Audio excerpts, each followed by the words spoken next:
Hello, and welcome to an all-new episode of The Spotlight. My name is Kente. I'm one of your hosts, all the way live from Los Angeles, California, and I'm so happy to be here with you this Monday, a couple of days before the 4th of July. Let me introduce my co-hosts. I'm going to start off with the one, the only, Yardley. How you doing, Yardley? Hey, you know what? I'm good, Kente. It's always great to be here with you, Jen, and it's been a while. I'm going to get a chance to talk to Phil. I'm really excited. All right. Joining us as well is the beautiful, the talented Jen. How you doing, Jen? Hey, how's it going, everybody? All right. That's all I get after that great intro. You know, I'm going to tell you Hawaii, just a real quick Hawaii thing. Today was the first of the month in Hawaii, and they set off the civil alarm sirens as a test. And I completely forgot what day of the month it was. And, you know, with all the stuff going on here with the earthquakes over on the Big Island and volcanoes and tsunamis, and I panicked for just a second. And it just goes to show, you know, you can never be too prepared. There's always something that will stand in your way. So that was my reminder today that be prepared. Don't forget. Yeah, no doubt. Well, gladly, nothing is really too out of control for you right about now, Jen. So we're glad you was able. Me too. Me too. All right. So joining us is a guy that he is no stranger to this show, or to indie radio, I should say. Of course, he's a cast alum of one of our favorite shows of all time, Hell on Wheels. He's a terrific actor and a wonderful person. It's the one and only Phil Burke. How you doing? What is going on? I want to hear more about the apocalypse in Hawaii. Well, it's the apocalypse of paradise. Besides the weather and these alarms and you know, not being prepared, I mean, I guess you should have stayed in the Girl Scouts or something. I mean, do you have a bag ready? Is there an emergency bag? Do you have a special burner phone that you can call the authorities just in case things go haywire? I mean, what's going on over there? It sounds like mayhem. Here's the thing: when you live in Hawaii, you don't get a go bag because there is no place to go. Oh, so, yeah, because it's an island, right? If there's an apocalypse, we're pretty much we're toast. So the trade-off of living in paradise. I was just going to put something together and send it across the wire, but seeing as you don't need it, I'll just send you a high five and pick it up. Yeah, you might want to hold on to it for yourself. I think you guys might actually need it more than we do. Fair enough. So I think it was 2 days ago. It was Canada Day, right? It's sure yesterday, July 1st. How did you celebrate? Well, what did I do? I celebrated by watching some hockey and listening to some Canadian tunes. I watched the Blue Jays. I also went a little ballistic because an incredible hockey player, John Tavares, is coming to the Leafs, which is a big signing. It's kind of huge. What else did I do? I had a small barbecue, and then it was actually the closing night party for The Iceman Cometh, and Colin Meaney, who you'll remember from Hell on Wheels and everything, was in it with Denzel Washington, and another Hell on Wheels alum, Reg Rogers, was in it as well. So I went and hung out with them after the show. It was great. Oh wow, you had an action-packed day. Mm-hmm. Try and keep them busy, you know, working on working. That's good. That's excellent, man. That's excellent. Canadians know how to party. We know that. We definitely have been known to tipple a few, to go for a rip, as you may say, and you know, light up some fireworks and you know, slap faces, take names, shake babies, hands, shake babies' hands. Is what I meant to say there. Now, have you been out here in the States much in the last several years since the show ended? Yeah, man. Well, I live in New York. I live in New York City, so you live in New York now? Yeah, man. This is my home base. Oh, okay. Well, awesome. Yeah, you were living there the last time we did a show, weren't you, Phil? You were in New York then, right? Yeah, I believe so. Yeah. Oh, okay. Yeah. you was actually in a bar. You did it from the bar, if I recall, or something like that. Yeah, I think I might have actually. Yeah, that's right. I think I was in the basement. I was in the office of my buddy's bar. Yeah, that's right. Good memory. Oh wow. See, I'm getting old because I definitely didn't recall that. So how do you like it living there? I mean, I've been here pretty much since I came first out of high school. I moved here when I was 19, and just went to the acting school here and pretty much stayed. I did a small cup of coffee in LA, and then I'm always sort of back and forth when work-wise, if necessary, and then we just sort of travel around with gigs and with bits and pieces, and but this has been pretty much my home for the last 17 years. Oh wow. Yeah. Now you've been a very busy guy since Hell on Wheels, the show ended. You've done several projects. I know one of the programs you did was you were on Van Helsing. What was that experience like? That was great. It's a vampire show. It's awesome. It's it was great. I mean, Neil LaBute, who's a dear friend and someone I've worked with many times before. He's the showrunner, so we've had a recurring role in that series for the last 2 years. So we sort of go in and out of Vancouver, and it's a lot of fun. I mean, it's vampires. You know what I mean? Right. Yeah. Do you like the horror genre? Yeah, when they're paying checks. When they're helping Daddy with his rent. I love horror movies. You kidding me? Although, to be fair, I'm not really good with horror movies, like watching them and stuff. I'm not that good with the sort of gore and thingies. I like good thrillers, good suspense movies. I'm a sucker for anything Scandinavian of late. But when it's sort of blood and like things like The Purge or anything like that, I can't do it. I'm just no way. Well, Phil, we know you're all about getting that money, but just as a human being, do you ever, how often do you take the time to actually go to the cinema and check out, some of the hot properties that are out now? Are you down with the superhero craze, or are you more of a comedy guy? When you go to see things in your personal time, how do you represent that? Yeah, I mean, depending. I've seen a few of the Captain America movies because I've got a buddy, Sebastian Stan. He's in those. So you always want to go and support your friends. I wouldn't go rushing out to see, Guardians of the Galaxy. Sometimes, I mean, I don't know, like somebody was telling me about Jurassic World the other day, and, they had their views on it, but movies like that you kind of need to see on the big screen, and some of these superhero movies you need to see on the big screen, but I can't even think of the last time. What did I see last? Can't remember. It's been a while. Well, you need to go see Hereditary, Phil. I was a premiere for something, I think, but we're going to the Skyscraper premiere next week with The Rock. Oh, yeah. Okay. That'll be fun. That seems like, but it seems like I saw the trailer for that, and it seems like it showed the whole movie. Did you see that trailer, Kente? I think it pretty much did, but who knows? I mean, I might get surprised. There might be, there might be like some sort of skyscraper within a skyscraper, and it's like completely twisted back and forth.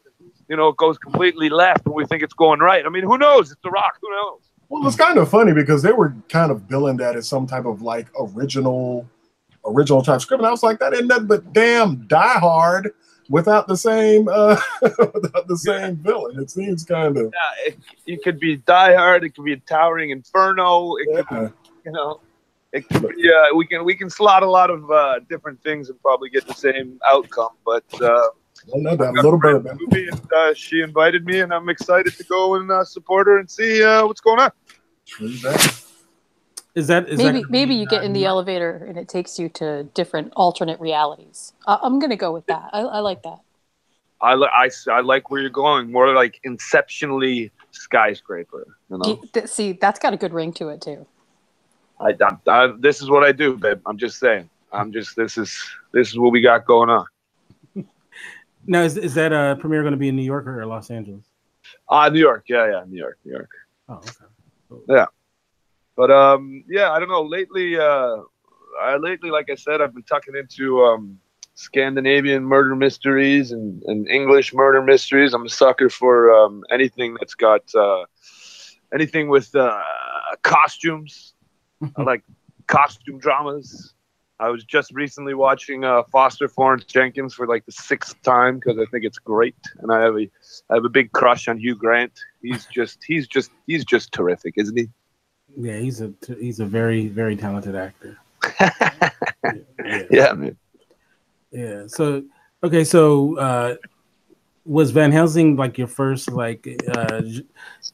trip into the horror genre as far as No. I've done a few movies, a few indie movies, and some crazy bits and pieces. That was, I think, the first sort of TV show. But yeah, I did this cool project called Windwalkers that ended up making some noise in some festivals across in Europe, actually, specifically. But then I did another one there a couple years ago, and yeah, no, I mean, I love it. Anything with some action, and when they let me do my own stunts and all this kind of jazz, it's great.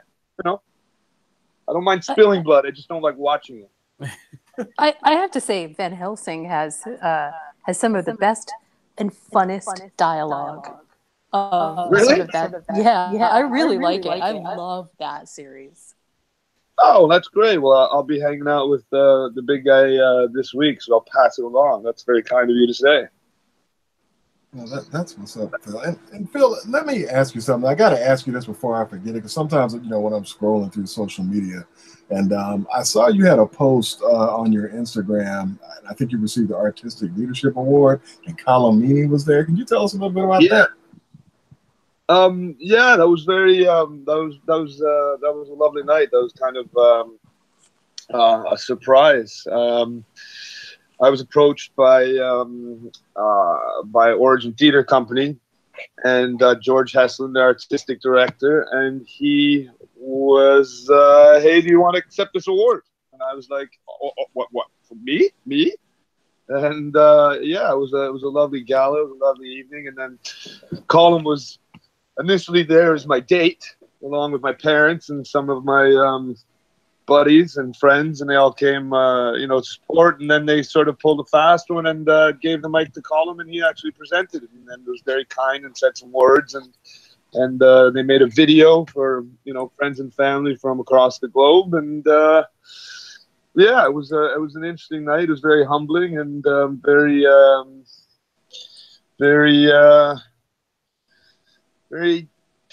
great. It was lovely. It was lovely. It was just a evening, and it was very kind, and really enjoyed it. So now we got to go out there, and we got to prove them all right, Yeah, I thought that it was great, and just hearing you speak about it, I mean, I can kind of see the look in your face. You weren't really expecting it. It seemed pretty cool, and I think that's a real cool thing that happened, because I was like, man, it's kind of cool when something unexpected happens, and you can tell that someone's genuinely kind of taken aback by that. So congratulations to that, and I encourage anybody that's following you to check out that video.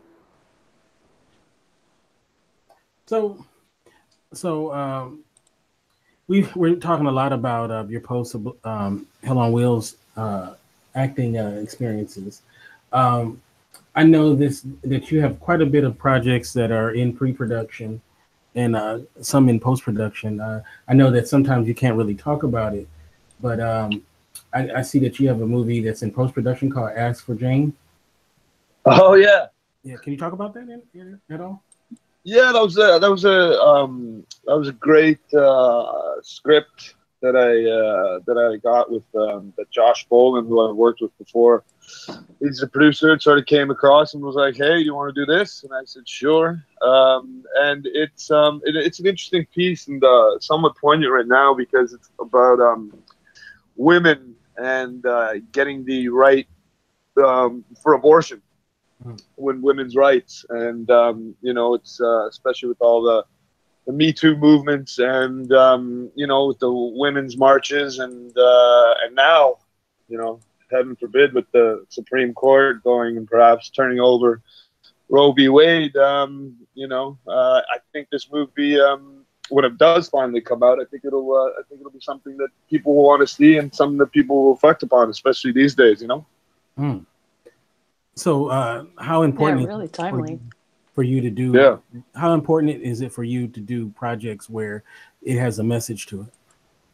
Oh, I think every project has a message to it some way, in some form. I mean, when we're telling stories, we want to have at least something come back, whether it be good or bad. Any type of discussion is a plus. Is what you're trying to achieve, really. Something that's warranted. When you get a chance to be part of these movies, it's good. It's great. It's hopefully you go in there, you do your bit, they like you, and then the audience likes you, and then you get more of these projects. This sort of voracious circle. Well, that's good. Now you said that you're working with Josh Brolin on this. What is it like working with him? Oh no, it was Josh Boland. Foland. Okay, my bad. Yeah. But I hear Josh Boland's really good. I hear good things. So when I do meet him, I'll tell him you said hello, and I'll call you back. That's hilarious. That's funny. Okay, my bad. All right, so I see another film you're working on is a movie called Toss It. Oh, yeah. That's sort of going around now. That was an interesting piece, to say the least. Yeah, that was just sort of a romantic comedy. And, we did it here in the New York area. And, some people seem to like it. I haven't seen it myself, so I couldn't really give you my review. But it was an interesting piece, and we'll see how it goes. You're the lead, right? Yeah. How was that playing the lead? Oh, it's great. I mean, it's something I've done before, but it was good fun. I hadn't really done an all-out sort of romantic comedy like that. It's just more been straight comedies and stuff. But it was fun. It was great. I mean, we had a great time. It was just it was good. It was interesting. Now you're a well-rounded actor, but comedy is one of your best attributes, right? Well, I mean, I sort of grew up doing stand-up and shows with my friends back in Toronto, and then did UCB and different improv groups in Toronto and here in New York. So we definitely have a foot in that camp, which is good, and it's fun, and it's always nice to get out there and grab a few laughs. And we got something coming up in the next few weeks, which is a nice sort of black comedy, which I'm excited about, in Idaho. And then Hey Phil, is improv something that keeps you sharp? Oh, I think anytime. Yeah, anytime you're moment to moment and you're there and you're reacting off someone else, and you get a chance, especially working with well-seasoned actors and people who can get a game and understand the game within the scene. It's great. It's fun. I think it's just it's just locking in and making sure your choices aren't all that stupid. And even when they are stupid, sometimes and sometimes that works a hell of a lot better. You just got to keep going with it and keep flowing and making it work. So it's definitely fun. That's it. Fun. It's interesting though. It seems like the comedy genre, as far as films are concerned, isn't as strong as in previous years. All the top films are generally superhero films or horror flicks or whatnot. And I was watching this thing about how there hasn't been a real blockbuster comedy in quite some time. Me as a content creator myself, you know, this pretty much the same things scare us or make us cry or have us on the edge of our seats, but laughter is so subjective. What do you think is the reason for the decline in comedies as far as a film is concerned? Well, that's interesting. I don't necessarily know if there is a decline necessarily, or that they're just not being produced because everybody is using these formulaic sort of superhero genre movies as a way to make money for the studios, because that's what people are going to go see. So it's sort of, you know, the schism towards that side of the spectrum. I mean, you know, I don't know. I think, you know, Jordan Peele, Michael Keaton starting to come out with some stuff, and what else? You know, the Farrelly brothers haven't done anything. There was a good time in the '90s there where you had some really great comedies, Dumb and Dumber, and being one of my favorites, Farrelly brothers movies, all that kind of stuff. But now, I don't know. I guess maybe they're just not being popularized enough. A lot of things are being sort of, there's indie films and going around. I think we just got to find them. But they're definitely kind of coming out. You know, anything Judd Apatow does is usually pretty good. But I don't know. That's interesting. I'd have to take a peek and look at what's going on. I mean, Deadpool's there, right? I mean, that is a comedy. I mean, it's a superhero comedy, but it's definitely an all-out comedy. I can attest to that. It's definitely a comedy. Yeah, I think a lot of people and a lot of actors have a lot more opportunities, especially with the advent of things like Netflix. Netflix seems to be like they're taking a chance on, you know, doing a little bit of everything, even their own originals. So I think, at least from the outside looking in, because I'm not, you know, necessarily on the inside of the business, do you feel like there's a lot more opportunities with all of these streaming services going on nowadays, Phil? Yeah, I mean, there's definitely more opportunities, but in a roundabout sort of way, it's interesting because a lot of, say, film actors, you know, you classically say they just do film, they don't necessarily do TV, but now everything is, you know, all coming through the same wash, and you're getting everybody doing everything. So in one sense, there is a lot of opportunity, but in another sense, the order's coming down. Do you know what I mean? Does that make any sense? As in, like, people are doing everything, and those that are more well regarded or more famous, let's say, or more in demand for whatever you call it, they're doing everything as well. So younger actors, actresses might not get the same opportunities they were once before it. And, you know, the same sort of goes for Broadway. I mean, you used to have to go to Broadway before you did, you know, you went to Hollywood, let's say. Now you have to be in Hollywood before you can come to do Broadway, unless you're really through one of these theater schools or get sort of into that wave at the beginning. So it's all very interesting. It all makes the business real. What am I looking for? It just makes the business interesting. It makes the, you know, the jobs and the auditions that much more. Trying to find a smart word here to sound a lot more smarter than I am. But I can't find one right now, so I'm just going to go with yes. That's what I'm. Now you talked about previously doing stand-up. Is stand-up something you want to get back to? Me and my writing partner, actually, yeah, we're thinking about putting together the show for the next couple of months. So we're thinking about getting the band back together and firing it up. You know, stand-up, you're walking out on that wire, and you know, you have the audience. One, you could do the same material for a different audience and they'll love it. and the next one maybe not so much. How do you deal with the crowd work and the differences in what you get from crowds? Do you just feed off the crowd, or do you cancel them out, or what? Yeah, sometimes it depends. Sometimes it's just like doing improv. You sort of feel it and go. I mean, I never considered myself a comedian by any stretch. I usually just went up there and tried to be Billy Connolly and tell some funny stories. Yeah, sometimes it works, sometimes it doesn't work. I've done a few shows over the past couple of years, and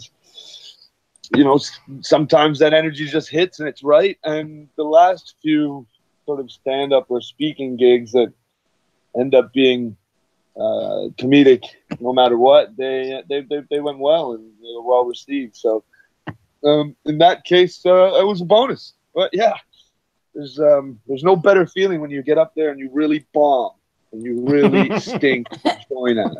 And that has happened to me many, many times. It lets you know you're alive, man. Let me tell you, definitely sort of gets you in your gut. Like, wow, I wonder when the astronauts see Earth from space. I wonder what they feel, because this feels like shit. Have you ever been heckled? Oh yeah, usually from your buddies too. Oh wow, they're usually the ones going, "Shut up, Burke, you crap. Sit down." That's a dumb joke, Burke. Hey, Burke. Man, those are the best friends. Yeah, those are the greatest buddies you could ever do. Now you're creating your own content as well, right? Yeah, we're writing. We've got a few projects on the go, and we're in the middle of producing some things right now. And I'm actually starting to film this web series that I've got going. We had our first production last week, which went fairly well, but was more of a trial run than anything. So we've learned a lot, and we're going to be getting going the next week again, and trying to bang something out and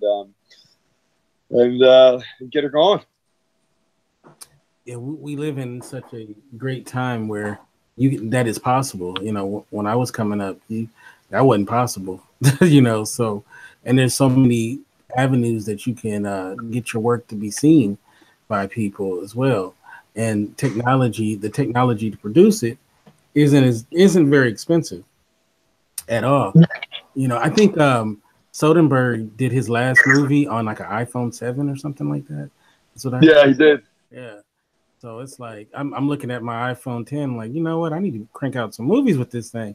Yeah, there. I mean, it's definitely available, and you can utilize it. And that there's one thing about everybody creating content. There is also one thing about not all the content created is equal. Right.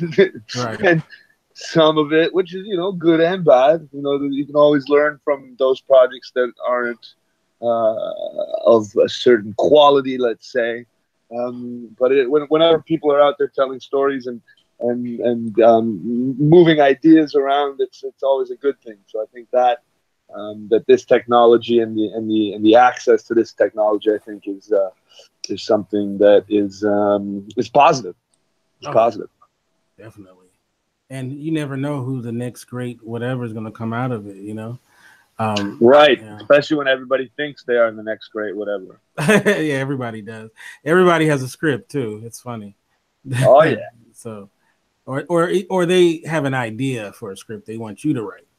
So and produce. Yeah, that happens a lot too. and produce. Still the star in it too. Let's not forget. What did you just describe what are you trying to say to me, bro? Just describe my career. Remember that idea I was telling you about? Where are you on that? Yeah, we gotta hop to it, right? Yeah, man. Get in there. I just gave you what was it? Inceptionally Skyscraper. So clearly there's a sequel there. Hey, that was my idea. Stealing my idea. I came up with the title.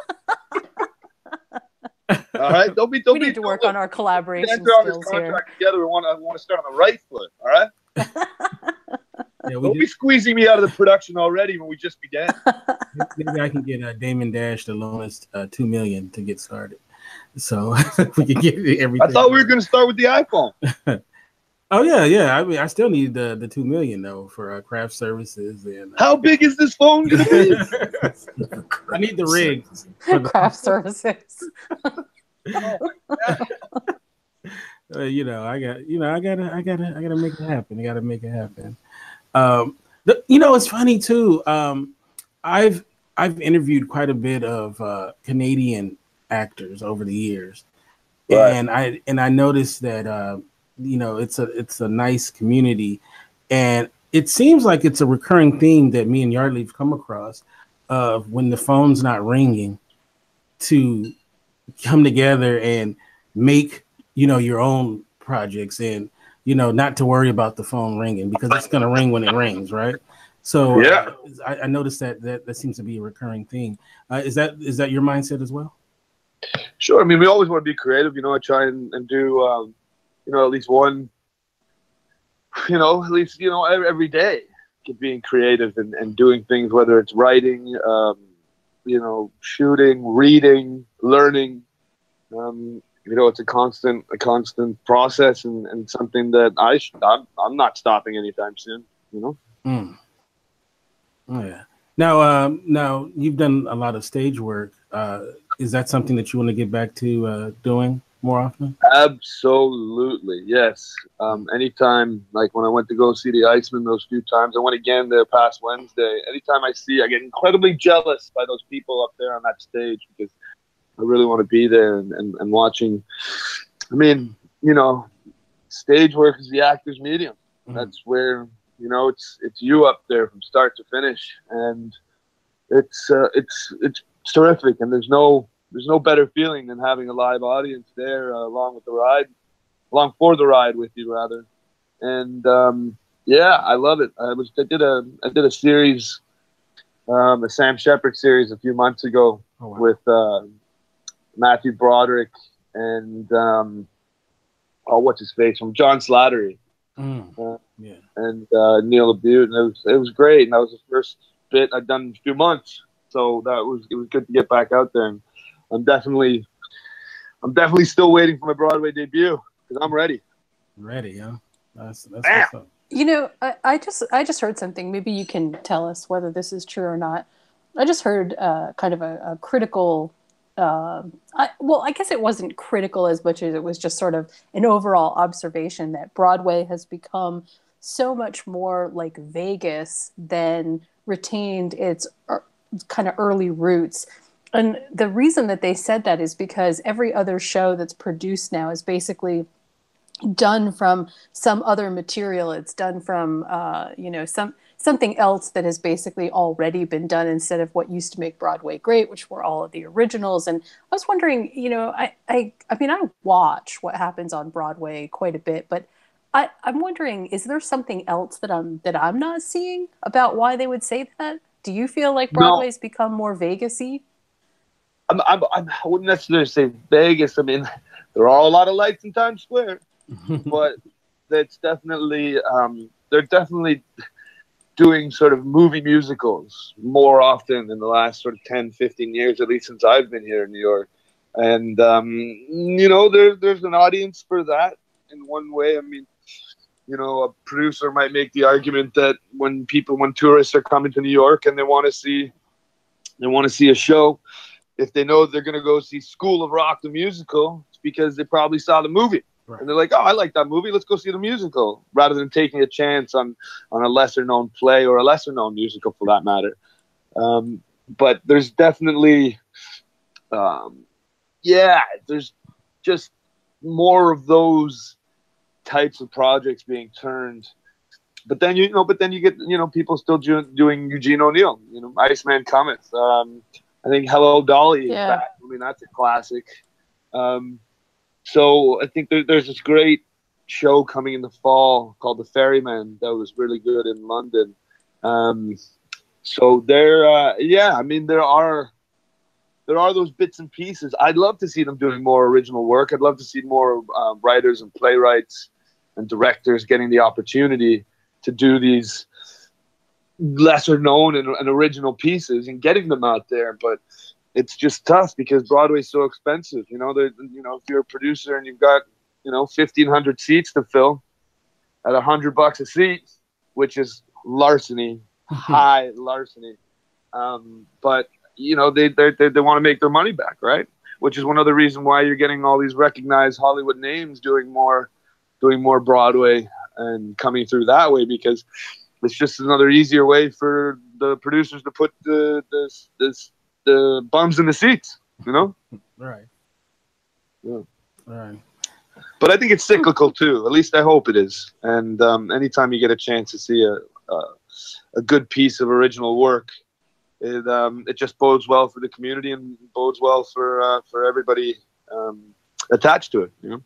Well, it seems like when you're, and maybe you can tell me sort of how you feel about that, but it seems like when actors, when they decide that Broadway is the way that they want to go, or no, I shouldn't say that's the way that they want to go. When they decide that that's what they want their emphasis to be, that they're looking for something that is original. But it certainly does seem like Broadway churns out a lot of people from exactly what you were just saying, those adaptation musicals that then all of a sudden you have breakout stars from those. So it can't be all bad, because I don't see a whole lot of those people coming from, Vegas-y kind of places either. Right. No, I mean, no, it's not. I'm not saying that it's all bad at all. And you're always going to get people breaking out, and good work is good work, and people seeing others doing good work will inevitably move the needle for those individuals, which is great. I mean, it's not all bad. You always have Hamilton. It's just sometimes, there's definitely a breakout piece. Another jukebox musical. Do we need to see, all Johnny Cash's tunes thrown into, a musical? I mean, it's music already. Right. You know what I mean? Yeah. School of Rock was a great film. Do we need it as a musical? I don't know. I love Kinky Boots. Do we need it as a musical? I don't know. But it is what it is. I would actually argue that, yes, we do need School of Rock. So I'll just be on that side. Yeah, I'll just be there. Well, good. Well, I hope you enjoy it when you get the chance to see it. I'm from New York, so I live in Hawaii, but I'm from New York. So I do make it back from time to time. Bam. There you go. I'm sure they're going to have School of Rock is going to make its way to Hawaii at some point, right? Well, yeah, but by then I'll probably be like 80. So, yeah. I mean, a friend of mine is actually doing Tootsie the musical. It's coming out. Oh my God. He just told me last night. I was like, what? He's like, yeah. I was like, oh, good for you, bud. I don't know how I feel about that one. Hey, they should do Get Out the musical. That'd be a great one. Don't look, man. You just fire it out there, and I guarantee somebody'd be like, yes, let's do it. That's totally a musical too. I think you should do Hell on Wheels the musical. I mean, there are so many awesome pieces you could pick. You have to do Hell on Wheels on ice. On ice. I was talking. Hell on ice. Yes. That's funny. There was actually, interestingly enough, at my at this bar, they had a burlesque show that was based on Hell on Wheels. It was called Hell on Heels, and the guy running the burlesque was Cullen Bohannon. And all these different characters were doing this, very well-to-do burlesque show, like really good dancing and sort of Western themed, and the whole thing was based around Hell on Wheels, but it was called Hell on Heels. And my girlfriend at the time, she was like, "Phil, you got to check this out." And I was like, come on. So I actually went, checked it out, ended up doing sort of an impromptu set, an impromptu bit of stand-up, and did an interview, and had a couple dancers dance for me. It was great. That's insane. That is. It was shocking. You know what's funny too about Hell on Wheels is that when we were doing the podcast, and we just had someone that was on the show that we covered called Black Sales, and it's very similar. When we were doing a podcast, a lot of times we would have to explain to people what the show was and all of that stuff, right? Who weren't already fans. But I noticed that since the show's been off the air, it's really grown in popularity. Huge. I mean, most days, you know, we get recognized, and you know, people. It's really taken off with sort of Netflix, and you know, being, you know, still on the tube. I wish they'd play it more. Get a couple ducats, pay for that burger. But yeah, it's good. It's I'm glad to see that it's still generating people and an audience. It's a testament to everyone involved, top to bottom.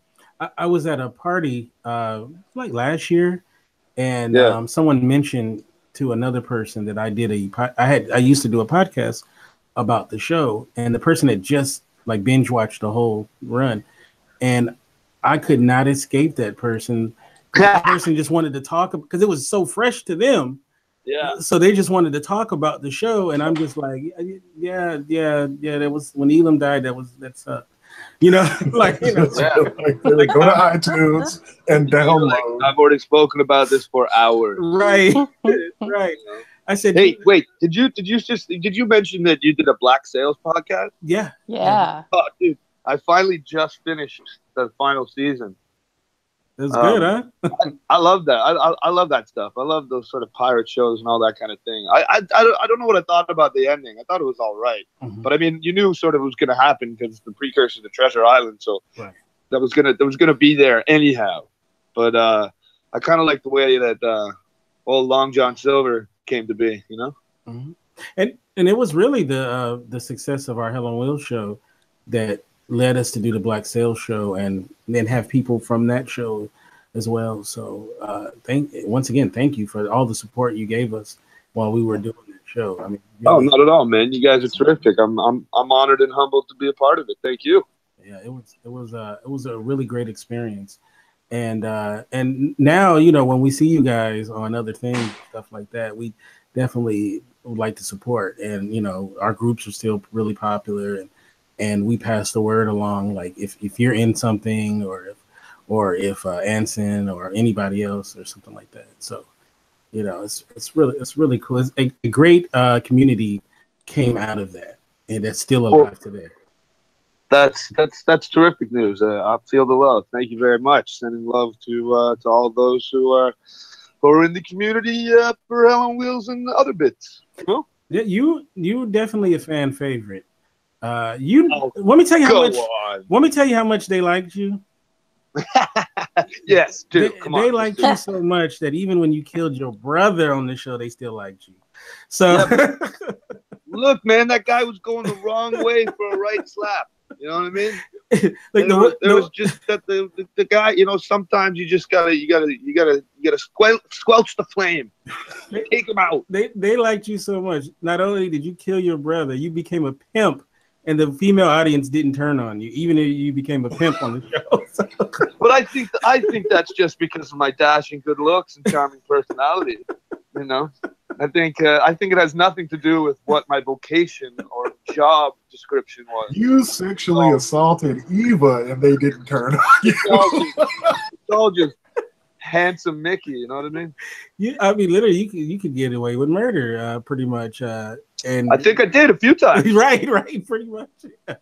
Oh my God, why are you not running for president right now? I mean, you have all the hallmark characteristics. I know. I don't know whether to take that as a compliment or a very backhanded insult. I'll leave it ambiguous for you so you can pick, because that's important. Oh, so it could be a backhanded compliment with a little sprinkling of insults. Actually, it was meant as a compliment. You know, one question we never asked you. Yeah. How'd you prepare when Mickey did his pimp turn? Did you go on a ride along with some pimps or something like that, or how'd you prepare? A ride along. Well, I very much I begged AMC and the producers of Hell on Wheels to give me a research budget. You know. So I could go around to different strip clubs, hang out in the back with the ladies, and really get to know them one-on-one, you know. Really get to understand what it's like to be in their world. Then I was going to take some of that and transfer it over and just get a whole bunch of hookers in my apartment, just to talk, you know, just to really sit down and see what it's like to be in the industry, what's good, what's bad, what to say, what not to say. And lo and behold, AMC and Hell on Wheels did not afford me said budget, which was disappointing to say the least. I mean, I really like to research these things, and especially in an industry so different and really not explored at all. I had to use a lot of imagination, and you know, I did a lot of my own reading, and I might have saved a couple coins and walked into a ne'er-do-well joint here and there, but it was strictly for research. You know, just research possibilities, and you know, it's really it's they don't like it when you go into strip clubs or brothels with a pen and paper. Let me tell you. I would think so. Yeah, they want you to have paper, but another kind of paper. Indeed, no, they're definitely looking for that type of paper, brother. That, oh my God, yes. You know, it's interesting too, though. You've played so many different parts. Do you often get a lot of chance to really research before you start a part? You know, the character, their vocation, and all that kind of stuff, or is it? I know you know sometimes you do a lot of TV shows, so you don't have a lot of time. Do you get a chance though to do that? Sometimes, depending on the piece and depending on what you're being involved in. Again, with TV, it's a bit more difficult because you don't know what's coming up next. It's not up to you, right? With film and stuff, yeah. I mean, I like to do all the research required and speak and talk and you know, get involved with sort of with the character. But other times it's just not really required. Other times you're just like, Phil, shut up and say the lines. You're thinking too much. And, you know, and then you're just like, okay, you know, screw all my work out the window then. We just interviewed this actor, his name's Sean Cameron Michael, who was on Black Sails. And who is he in that? He played Richard Guthrie, the father of Eleanor, who got killed by Vane in the second season. Yeah. Great, really, awesome. Really fantastic actor. And he talked about how he was doing the show where he was playing a Russian. He's South African, and he doesn't obviously speak Russian. And they gave him like the night before, get all this monologue in Russian, and he's like, "You got it right," and he's like, "Sure," you know. Yeah, that's happened once or twice. So he's like, I had to learn a new language in like 7 hours, you know. So, but that's what makes the job fun. Oh my God, it would drive me nuts. But yeah, you gotta love it, right? Yeah, absolutely. Yeah. So, so what can we be on the lookout for you? Do you have any projects that you can talk about that we should be on the lookout for? Not necessarily that I can really speak on now, but I'll definitely let you know once sort of things sift through and filter down. I'm just doing this small independent in Idaho in a few weeks. The Van Helsing, the new season, will be coming out in the fall, I believe. All right. And then, yeah, hopefully we'll have some other projects and some bigger pieces to come back and talk to you all about. All right. So the Van Helsing is in its third season, right? Coming up. I think so. Yeah, third season. So it'll be the third season coming up, and there's a couple of people from well, I know Jonathan Scarf, right, is involved in that. Yeah, Scarf is in it. He's also directing some episodes now, which is great. He's terrific. I was hanging with him a couple weeks ago. And Chris Heyerdahl, he's in there. He's brilliant. He actually just won a big award in BC for his work, which was well deserved because he is brilliant. And then there's been a few. I think maybe Tim Guinea was in there for a bit. I think there's a few others, but yeah, it's great when the guys come back and you know, we can get the band back together, so to speak. You know, Hiredall is in Sicario, Day of the Soldado. He has No way. Yeah. Is he really? Yeah, I saw him. I was like, oh, shoot. Because he has a, at first, I didn't recognize him. And I was like, oh, that's him. So, yeah, it was pretty cool to see him in that. I'm going to go see that this week. I was Yeah. thinking about it. I was thinking about it tonight, actually. And good thing you reminded me about this. Otherwise, we'd have to do a quiet interview from the theater. Hey, look, I saw, I'm a big fan of the original Sicario, and this one is. Yeah, the original's great. Yeah, so this one, obviously, is not as great as the first one, but it's a good movie. So, well, thanks for building up some hope. I really appreciate that. Oh yeah, definitely, for sure. Because I sure would tell you, like, skip that, skip that. So okay. So now you're all over social media. How can people get you in social media? The Instagram is Philly Burks, and the Twitter is Phil Burke Ninja. Yeah, drop a line, see what's going on, and check in. All right, and Jen, how can people get you in social media?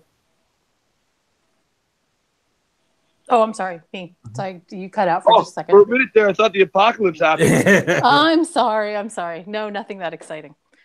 People can get me on social media at Following Bliss 1 on Twitter, and my two websites are Critical Laughs with 2Ls.com and moviesmakethemeal.com. All right, and Yardley, how can people get you in social media? Follow me on Twitter at militant_. Oh, we can't hear you, Yardley. You can follow me on Twitter at militant_Martha. All right, you can follow me on Twitter at KenteF. You can go to our website, indyradio.org. That's indyradio.org. We are off for the rest of the week, so no Black Sales retrospective and no Cinema de Fromage. But we will be back next week with all of those shows coming back, even another spotlight as well on Monday. But then we'll be going back to our regular schedule Fridays. So you guys have a great 4th of July week, and God bless. We'll catch you next time. Thanks, guys. Appreciate it. All right now.